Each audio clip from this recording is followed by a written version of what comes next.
sport, it's all about winning, and Colin Brown knows all about that. He's notched up nearly 3,000 winners in the driver's seat. I don't know that it's been an amazing career. I think it's been a consistent career. I've never thought of myself as being the best.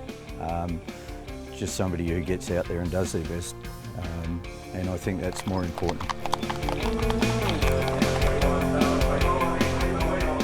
I've got a saying that once I pull the colours on for whoever it is, owner or trainer, if I pull their colours on, I'm 100% for them. So they put a lot of time, a lot of effort and capital into these horses, and you can't be half-hearted once you get out there. These people deserve 100%.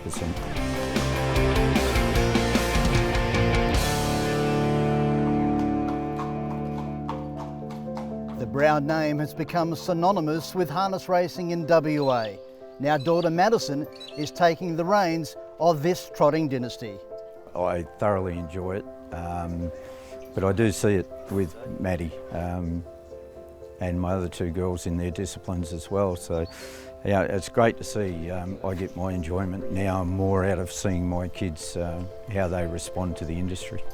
Yeah, we always sit down and watch the replays after the trots, come home, watch the replays, and we kind of have a talk about what I could have done or if I did something right, or yeah, so we kind of just sit down and talk about it. I mean, that's how you improve, like knowing what you've done wrong, and so next time you can do something different. Initially, my instructions were to Maddie to stay safe and stay tidy, and if you start talking tactics too early to someone who's just starting to drive, there's too many things out there to think about.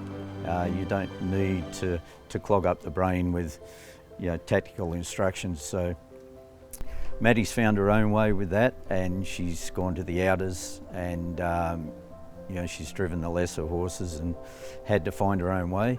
Now she's stepped up to Gloucester Park. It's a different ball game.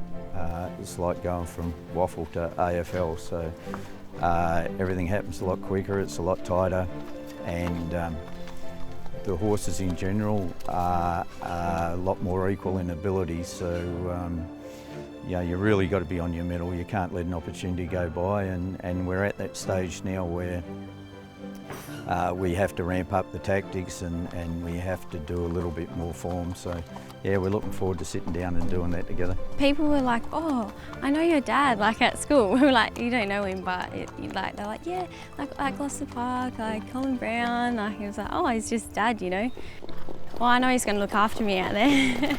I mean, a few times he's pushed me 3 and 4 wide, but I get him back. But no, yeah, it's good knowing that Dad's out there and I'm sharing what he loves to do with him.